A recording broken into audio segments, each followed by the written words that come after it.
Hi, everyone. I'm Dave Renson. I'm an engineering director here at Google in SRE, our Site Reliability Engineering organization. We're coming to you today because over the last few weeks, we've gotten a lot of questions from companies and partners that we deal with, asking what kinds of things have we learned as Google during the COVID-19 pandemic, and what sort of lessons might be transferable to other companies and organizations. I'm pleased to be joined by two VP of engineering here from Google. They are collectively known as the Bens here at Google, Ben Traynor-Sloss and Ben Lutch. Gentlemen, thank you so much for joining me. We're recording this in the afternoon, so thanks for joining me this afternoon.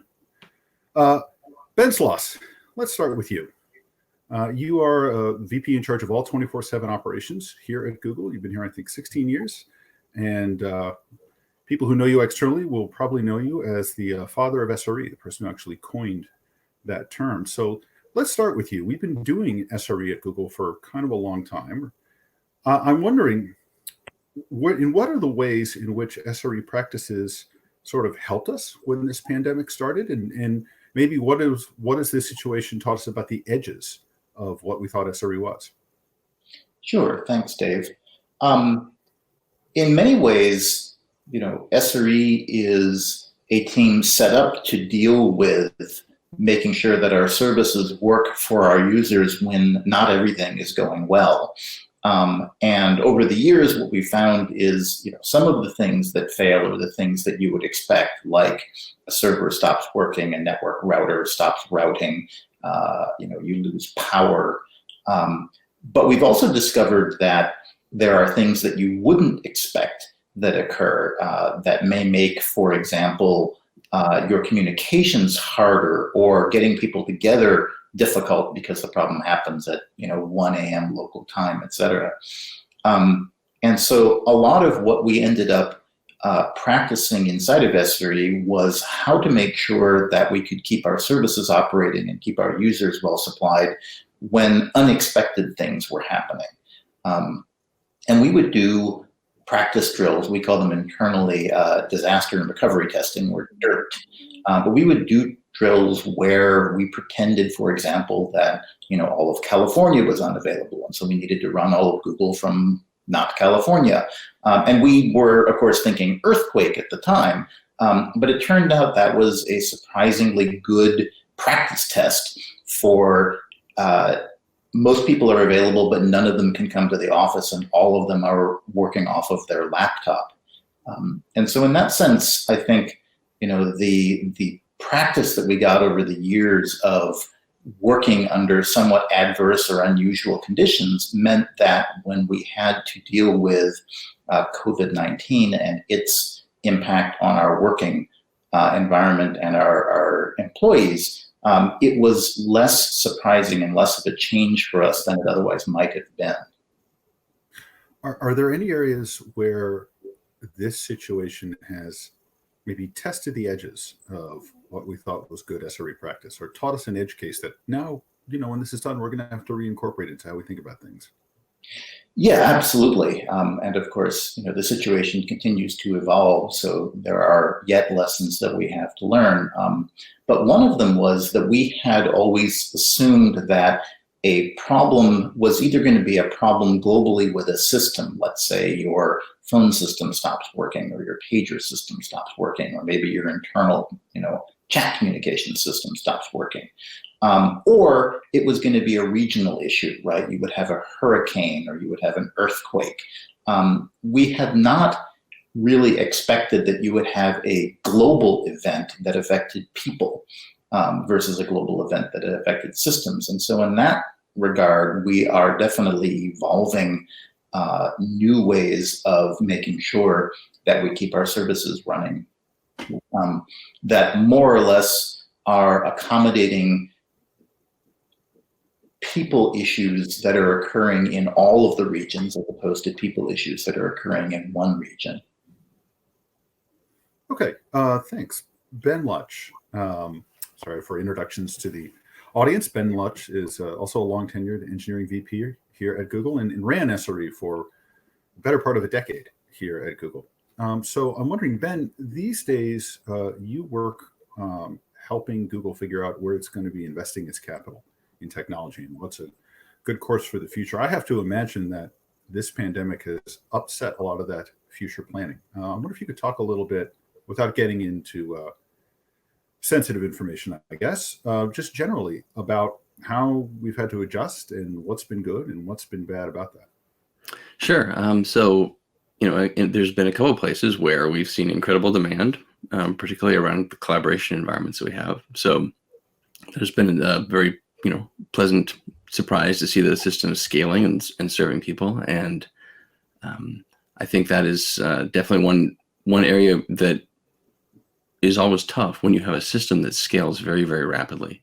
Normally, the growth we see as we, deploy machines, deploy people, and is that the growth is normally fairly predictable. You can kind of eyeball it over a period of time, try to understand the launches that you're going to do.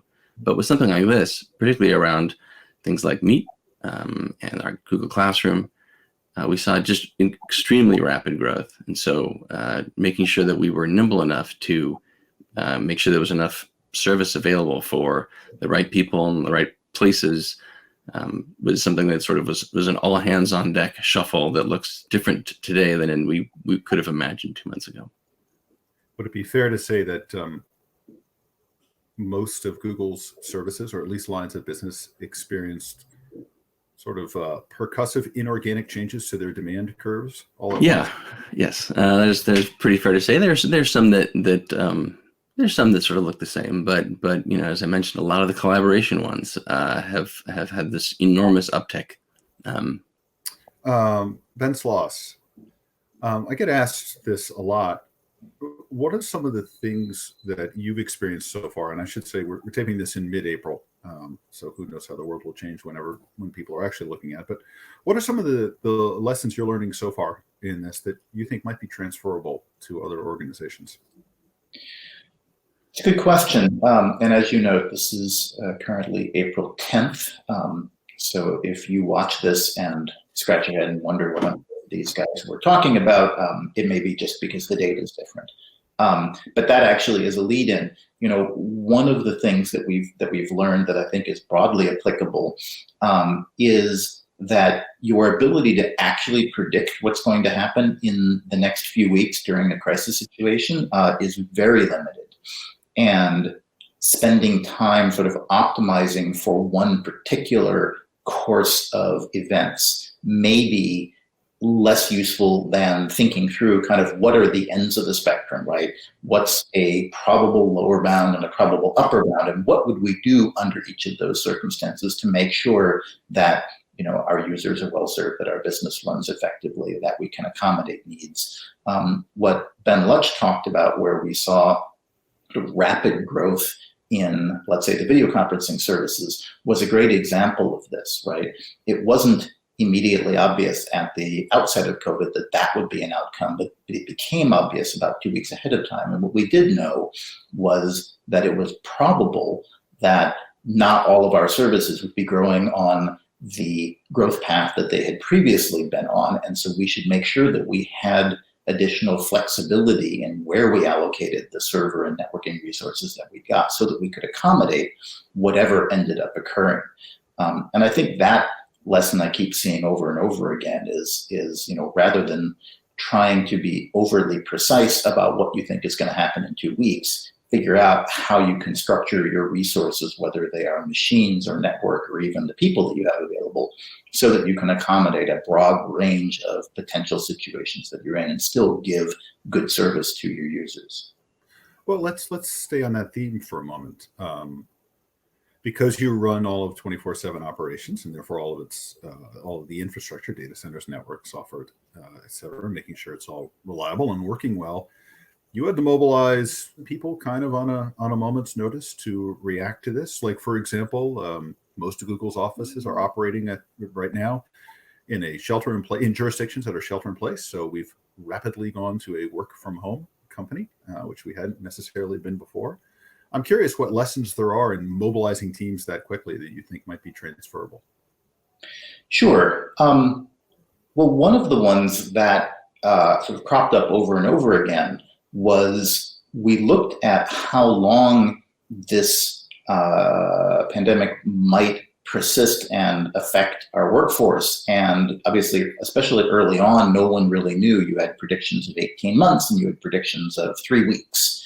And it's a large range. But one of the things that was clear is that if it was going to last for more than a few weeks, one of your big challenges would be that you would have people who would test positive periodically, and you couldn't kind of shut down a whole sector of what you were doing each time a person tested positive in order to go through and have everyone else self-quarantine and do deep cleaning and disinfection in the areas that they had been in and so on. And so you needed kind of upfront to gear yourself for a steady state where occasionally people would test positive, and the amount of sort of cross, effect that would have, whether it was the number of people that they had come in contact with or the amount of the area in a data center that they might have worked in, et cetera, was minimized so that the disruption to your ability to serve your users would be as low as possible. And so one of the big things that we did early on that really has been very helpful, we said, let's just assume that we may be in this steady state for a while and model out sort of what rate of new positive cases would we see, and make sure that we're set up so that, we're not asking our employees to choose between their health and, Google's work needs, but rather as they have personal situations, we can accommodate them and we can continue to serve our users well. So we basically made sure that we were able to substitute and take people out of critical situations that they were in. And then secondly, we made sure that the overall impact that any one person was going to have on Google's overall ability to deliver its services was minimized. And that meant that we were running a little bit less efficiently overall, right? You have less specialization that occurs with each of your people. And for example, if you have a data center, right, you might say this person's only going to work in these 4 rows of the data center. And that means you get, they can't do work as efficiently as they might have been able to otherwise. But it also means that if they test positive, only those 4 rows of the data centers you need to go through and actually clean out and not have anyone in until you've finished.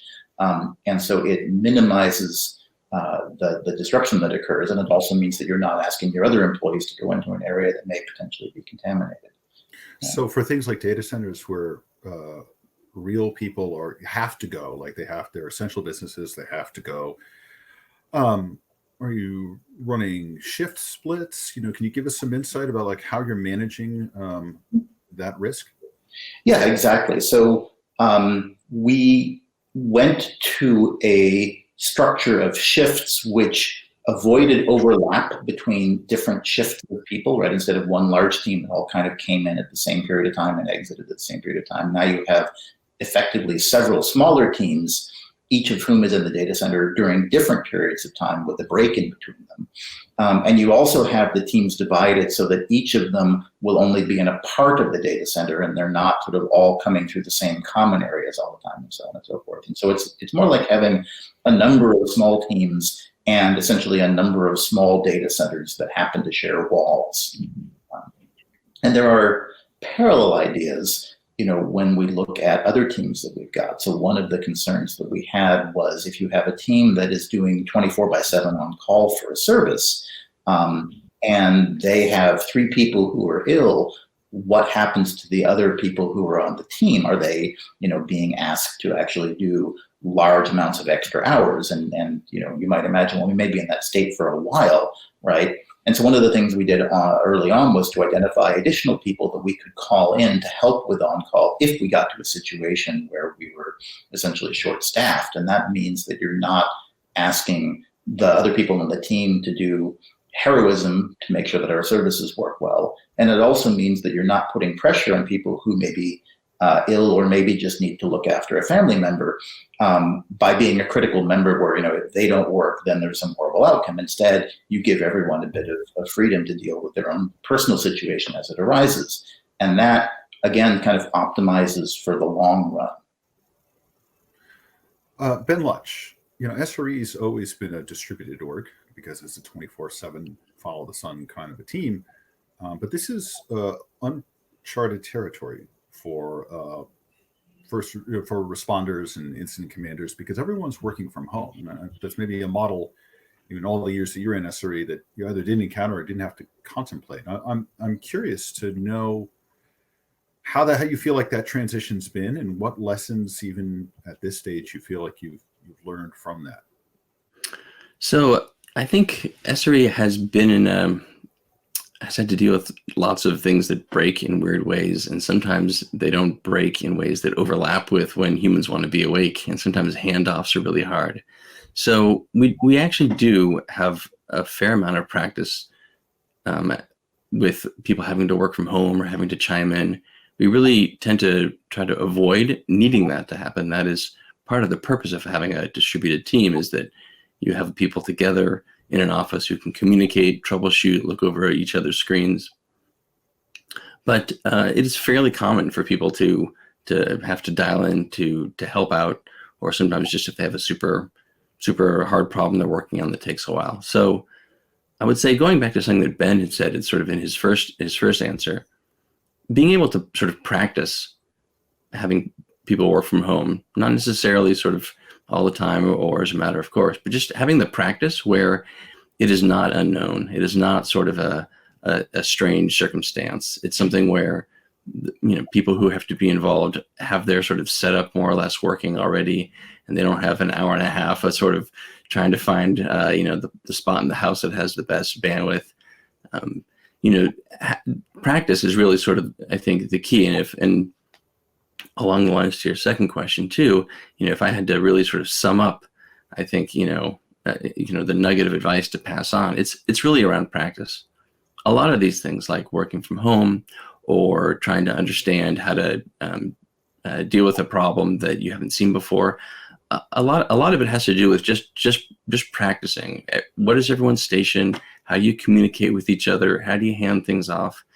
And these are things that don't always seem like the highest priority during the normal course of your day. You have products to launch, you have, things to figure out and invent. And the idea of sort of practicing something breaking is not always at the top of folks' list until after it happens. And people either wish they had practiced a lot or feel good about practicing. So I would say, part of SRE's DNA is really this distributed nature where we do have to kind of be available in shifts, but we really do have to be available. People are used to, asking someone, hey, I'm going to be commuting. Can you cover for me since I'm primary on call? So I'd say, sort of normal for SRE, but it's only because we practice a lot.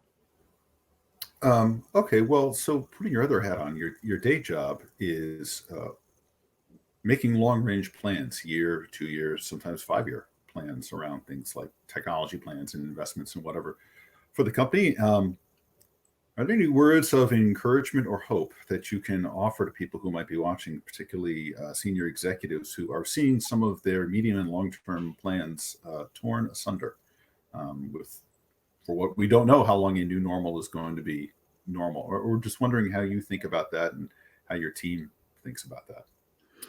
Well, I could turn that around as you're a member of my team. Let's see what you say.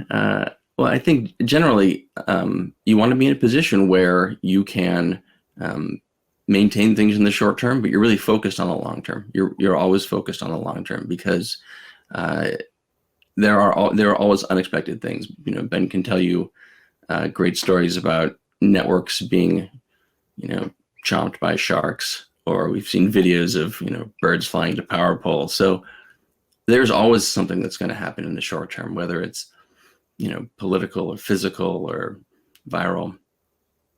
So I think just. Would you say then it's more important for organizations maybe to prioritize flexibility and ability to notice and respond rather than like correctness of I think planning? I think you have to budget for that flexibility. That flexibility can be very expensive too, and can actually slow you down. So it's a question of how you budget for it. And again, going back to the practice theme, sometimes that budgeting for flexibility is theoretical, and you don't actually know how much stuff costs, or you don't know how hard something is to adjust or to be flexible about. And so really, if you can both have an idea in your mind about the budget you're going to hold aside for flexibility, because flexibility does cost. And then making sure you practice implementing that. We have this flexibility. Can we actually turn it into something? A lot of the plans I've seen around flexibility and being nimble look good on paper, but are very difficult to pull off when something happens, particularly when it's something that no one could have predicted. Ben Sloss, sort of along that line, as we come to the end of our time, I was reminded of something you said to me actually many years ago when I interviewed at Google. You made the comment to me that it's no sin to fail. The sin is failing to notice. And I find when people ask me questions these days that reflecting back on that gives me some hope. So in that vein, tell us a good thing, something you've seen over the last few weeks that gives you hope, that renews your enthusiasm or your feelings for humanity.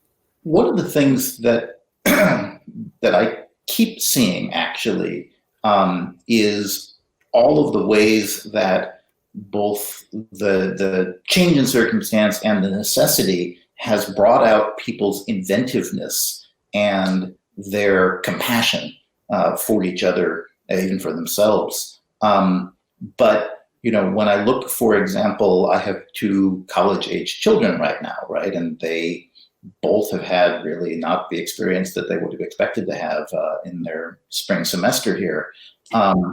But, the way that their schools have adapted in literally 2 weeks to the idea of we don't have a college campus anymore, but we still have students who want their education. What are we going to do? And so they've started using, the video conferencing tools and the distance learning tools. And, some of them are using Google Classroom and Google Meet, and some of them are using other products, and some of them are using Google Docs and so on. But all of these sort of tools that I think if we had proposed under normal circumstances that people try doing distance learning like that, you never would have seen it happen because the problem list that you could come up with is nigh insurmountable. Yet when faced with necessity, they're actually making it work. And I talk to my kids every day right now about their school experience, and sure, it has some hiccups, and sure, they miss seeing people in person, much as we all do. But they're getting a real education, right? They're interacting with their professors, they're taking tests, they're using technology as a way to accomplish this important goal because both their schools and their teachers and they were determined and resourceful and inventive. And so that to me has been incredibly gratifying to see people rise to the challenge that this current circumstance presents us with. Ben Lutch, last question to you. Same question. Something small, something large, something that made you smile and say, yeah, this reaffirms my faith in humanity. Well, let's see. I'm generally long on faith in humanity in the first place. I think people want to help each other, and it's really, in some ways, having a framework, having a pressure to see everyone turn to each other and say, "How can I help?" It's just nice to see. I think even today, the announcement about Google and Apple working together, it's one of those things where you wouldn't have maybe imagined that headline a few months ago. And I say that all over inside Google too, where people working on very mature products and new products, and people who are experts in optimization or debugging, raising their hands, saying, "How can I help?" And it's really what you'd want to see, and it's just sort of gratifying to see people wanting to help. I think in the past when we've seen other sort of tragedies or real emergencies, watching people turn to each other and say, "How can I help out? How are you doing?" Sometimes it's just those little things that you see here and there, maybe between two parties you didn't expect to see it between. That's the kind of stuff that is sort of especially gratifying, and makes you feel good and hopeful, sort of in the face of tough times. Real quick, I'll say that maybe it's a little thing that's made me smile pretty consistently are the number of spontaneous video conference happy hours and meetups. The Google Orchestra has this wonderful video. I don't know if either of you have seen where they did a virtual orchestral piece, work from home, which was just fantastic. And in some ways, we're all apart, but somehow the teams seem to be coming more together, and so that gives me hope. Ben Trainer-Sloss, Ben Lutch, collectively known as the Bens at Google. Thank you both so much for your time this afternoon. Internet, thank you so much for watching. You can reach me Twitter at drenson. Let's keep the conversation going. Who knows if there are a lot more questions, maybe we will do this again. And in the meantime, please stay safe, stay healthy, stay sane, and we'll see you on the other side.